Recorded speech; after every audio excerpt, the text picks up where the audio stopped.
Dear viewers, अस्सलाम वालेकुम my YouTube family. आप सब खैरियत से होंगे। और आज मैं बना रही हूँ अचार गोश्त, और वो भी बहुत इजी वे में। तो आइए अपने किचन में चलते हैं अचार गोश्त की तैयारी के लिए।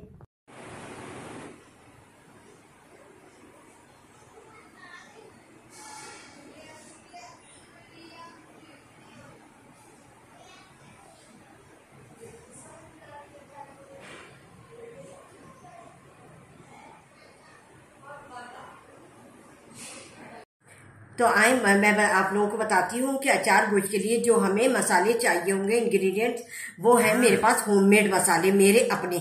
मैंने कोई किसी किस्म का ब्रांड का नहीं लिया है।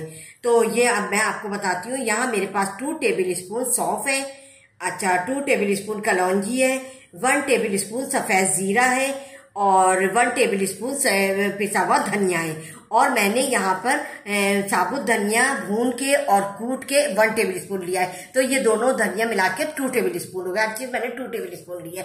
और 1 टेबल स्पून सिर्फ मैंने कश्मीरी लाल मिर्च ली है, और एक टीस्पून मैंने चिल्ली फ्लेक्स ली है, कुटी हुई मिर्चें। अच्छा, यहाँ 1 टीस्पून मैंने काली मिर्च ली है, और 1 टेबल स्पून मैंने चाट मसाला लिया है। अच्छा, ये सारे मसाले तो हमारे हो गए इसमें अचारी मसाले। अच्छा, अब हम आ जाते हैं अपने ये बीफ है मेरे पास 1 kg, और 1 कप मेरे पास ऑयल है, 2 टेबल स्पून अदरक और 2 टेबल स्पून लहसुन है, जो दोनों मिला लिए मैंने, और 1 कप मेरे पास टमाटर प्यूरी। अच्छा, टमाटर प्यूरी अगर आपके पास नहीं है तो आप साबुत टमाटर भी ले सकते हैं। वो मैं आपको बनाते वक्त बता दूंगी साबुत टमाटर आप किस तरह इस्तेमाल करेंगे और प्यूरी हमें किस तरह इस्तेमाल करनी है। और 1 कप मेरे पास दही है। अच्छा, कुछ कड़ी पत्ते हैं मेरे पास, और 1 टेबल स्पून मेरे पास सॉल्ट है, नमक, और मेथी दाना है। ये मैं आपको बताती हूँ ये मैं किस पॉइंट पर शामिल करूंगी। अच्छा, यहाँ मेरे पास 7 से 8 हरी मिर्चें हैं, और 1 बड़े साइज का लेमन है। अच्छा, ये भी मैं आपको पॉइंट जब करूंगी इसका इस्तेमाल, और जो चीजें मुझे इसमें शामिल करनी होगी वो भी मैं आपको बताऊंगी। तो आइए अब हम अपनी कुकिंग की तरफ चलते हैं। हाँ, जब तक ये सौटे हो रहा है, जो मैंने लहसुन और कड़ी पत्ता और ये मेथी दाना डाला है, ये जब तक सौते होता है दूसरा काम हम कर लेते हैं। अच्छा, ये जो हमने आपको स्पाइस सारे दिखाए थे, ये सब हम मिला लेते हैं एक जगह पर, ठीक है। हाँ, तो ये देखिए अचारी गोश्त के सारे जो मसाले इंग्रेडिएंट हैं, ये सब हमने अच्छी तरीके से मिक्स कर लिए। अब इसमें से मैं थोड़ा सा निकाल लूंगी, और ये मैं बाद में बताऊंगी कि मैं ये किस लिए निकाल रही हूँ, ठीक है। हाँ, और ये 80% तकरीबन ये गोश्त में जाएगा, ठीक है। ये हम अलग कर देते हैं। हाँ, तो देखिए ये सौटे हो गया है, और अब हम इस पॉइंट पर गोश्त ऐड कर देते हैं। गोश्त को थोड़ा सा हम इसके साथ 2 मिनट के लिए भूनेंगे, और उसके बाद फिर मैं आपको बताऊंगी कि हमें करना क्या है। हाँ, तो देखिए गोश्त का कलर चेंज हो गया है। ये मैंने 2 से 3 मिनट इसको भून लिया है, सारे जो मैंने चीजें डाली थी उसके बाद। और अब मैं इसमें 1 टेबल स्पून नमक डालूंगी, ठीक। और इसमें मैं टमाटर प्यूरी डाली हूँ। अच्छा, मैंने आपको बताया था आप जो है टमाटर भी डाल सकते हैं। अच्छा, आपके पास अगर दरमियाने टमाटर है तो 3 से 4 टमाटर लेकर उसको आधा आधा काटें, टुकड़े मत करें उसके, छोटे छोटे आधा काट के उसके ऊपर जैसे हम कढ़ाई में बिछा देते हैं ना उसको, और उसके बाद ढकना बंद कर दें, और ढकने के बाद उसकी 5 मिनट के बाद देखिएगा वो सॉफ्ट हो जाएंगे टमाटर, उसकी स्किन निकाल लें। स्किन निकालने के बाद फिर उसको भूने 5 मिनट भूनने के बाद फिर दही, और उसके बाद ये सारा जो मसाला हमारे पास है बना हुआ अचारी, वो डालेंगे। अच्छा, मेरे पास प्यूरी थी तो मैंने प्यूरी डाल दी। अच्छा, तो ये इस पॉइंट पर मैंने ये प्यूरी भी डाल दी, और प्यूरी डालने के बाद भी हमें 5 मिनट तकरीबन भूनना है। बहुत अच्छा कलर आता है और बहुत मजे का होता है। ये अपने मसाले से बनाएं। अच्छा, मैं भी तकरीबन जो है जो भी चीजें बनाती हूँ वो मैं अपने होममेड मसाले से बनाती हूँ, ठीक है। और बहुत कम कभी कभार अगर जरूरत होती है, कभी अचानक कोई मेहमान आ रहे होते हैं तो मैं डब्बा मंगा लेती हूँ, वरना मैं हमेशा अपनी मसालों से बनाती हूँ। बिरयानी, अचार गोश्त या कोरमा, ये सब चीजें। अच्छा, ये हमने कर लिया। अच्छा, अब हम इस पॉइंट पर 1 छोटा बोल मैंने लिया है दही का, ठीक है।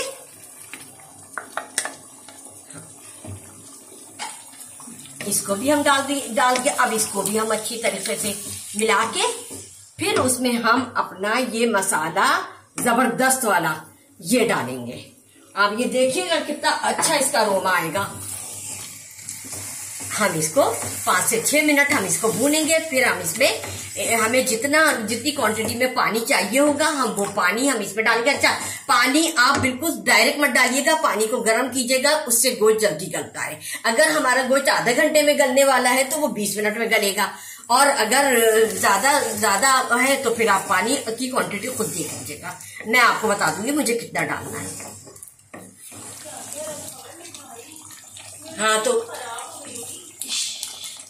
तो ये देखिए मैंने गोश्त डालकर और मसाले डालकर मैंने इसको 10 मिनट भुना है, और 10 मिनट में आप ये देखिए कितना अच्छा कलर आया है और पकने के बाद कितना अच्छा आएगा। अच्छा, अब इस पॉइंट पर मेरे पास गर्म पानी है, वो मैं अपने अंदाजे से आपको बता दूंगी कि मैंने कितना डाला है। तकरीबन 2 से 3 गिलास डालूंगी मैं, ताकि हमारा गोश्त अच्छी तरीके से टेंडर हो जाए। सही है, ये हो गया हमारा, डाल दिया। अच्छा, मैं बीच में इसे चेक करती रहूंगी खोल के, और अगर नहीं गलेगा तो मैं और पानी ऐड करूंगी। ठीक, अब हम इसकी लिड लगा देते हैं। लिड लगा देती है, इसमें थोड़ा सा उबाल आ जाए तो मैं इसकी जो है फ्लेम को कम कर दूंगी हल्का।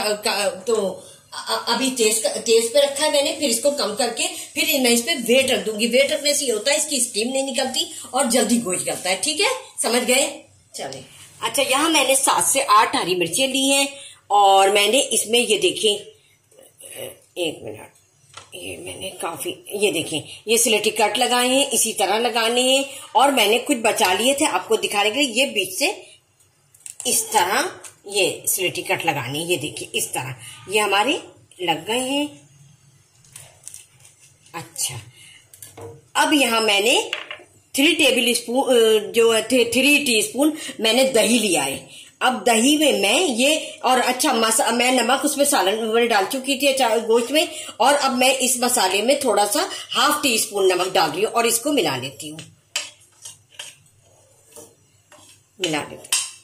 और ये मसाला मैं पूरा दही में ऐड कर दूंगी। ये अब आप समझ गए होंगे कि मैं ये किस लिए ले रही हूँ। अच्छा, मिर्चों में जब भर लेना और थोड़ा सा रह भी जाए तो वो आप सालन में डाल दीजिए, कोई ऐसा मसला नहीं है। वही मसाले जा रहे हैं जो सालन में जा चुके हैं। अच्छा, और ये 1/2 लेमन बहुत मेरा जूसी है इसलिए मैं 1/2 डाल रही हूँ।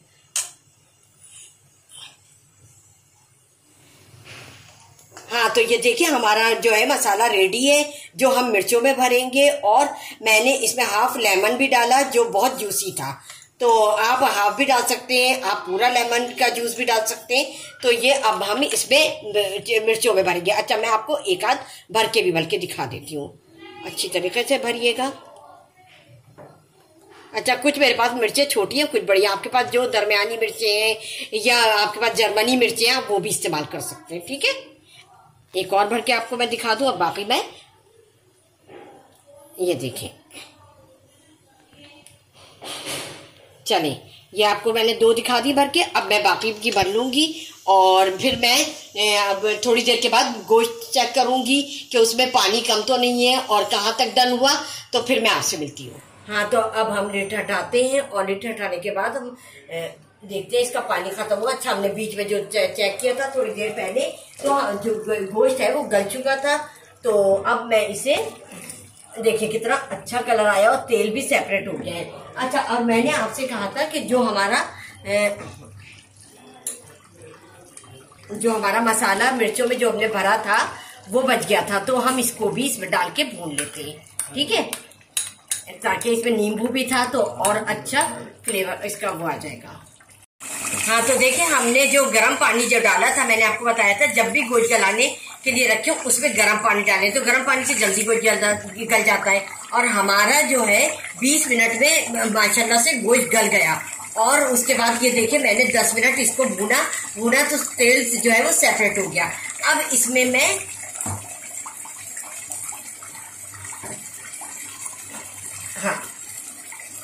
हरी मिर्चें जो मैंने मसाला भरा था वो डालूंगी और इसको दम पे लगा दूंगी तकरीबन 10 मिनट और। ठीक है, ताकि हमारी मिर्चें जो है वो सेपरेट वो सॉरी सॉफ्ट हो जाए। अच्छा, ये हमारा मसाले का पानी है, वो भी हम ऐड कर देते हैं ज़रा सा। अच्छा, ये हो गया। अच्छा, अब इसकी जो है स्लो आंच कर देते हैं और इसकी लिड इसको लगा देते हैं, और ये हमारा अब 10 मिनट इस पे दम पे रहेगा। उसके बाद हम आपके सामने डिश आउट करेंगे। तो आइए, अब 10 मिनट हो गए हैं, अब हम ढकना हटाते हैं और देखते हैं इसको। हाँ, 10 मिनट हो गए इसको दम पे रखे हुए। अब हम चूल्हे को ऑफ कर देते हैं और हम डिश आउट करते हैं। ठीक है, 10 मिनट का मतलब 10 मिनट ही था, और 10 मिनट में ही देखिए मिर्चें सॉफ्ट हो गई। ठीक है, अब हम डिश आउट करते हैं, उसके बाद फिर हम आपसे मिलते हैं। हाँ, तो आपने देखा हमारा अचार गोश्त कितनी जल्दी बनकर रेडी है, और इस रेसिपी को आप जरूर फॉलो करें, और जो टिप्स मैं बता रही हूँ आपको उसको जरूर फॉलो कीजिएगा। इस वजह से कि अगर हम अचार वो किसी भी आलू गोश्त बना रहे हैं या कोई भी गोश्त बना रहे हैं, उसमें हम गर्म पानी नहीं डालेंगे तो हमारे गोश्त को गलने में टाइम लगेगा, और अगर हम गर्म पानी करके डाल रहे हैं तो जल्द से जल्द गल जाएगा। तो आप भी मेरी इस टिप को फॉलो करें और मेरी इस रेसिपी को जरूर फॉलो करें, और दूसरे ये कि मुझे फीडबैक करके जरूर बताइएगा कि मेरी इस रेसिपी से आपने अचार गोश्त किस तरह बनाया। चलती हूँ, दुआओं में याद रखिएगा, अपना और अपने घर वालों का बेहद ख्याल रखिएगा। अल्लाह हाफिज।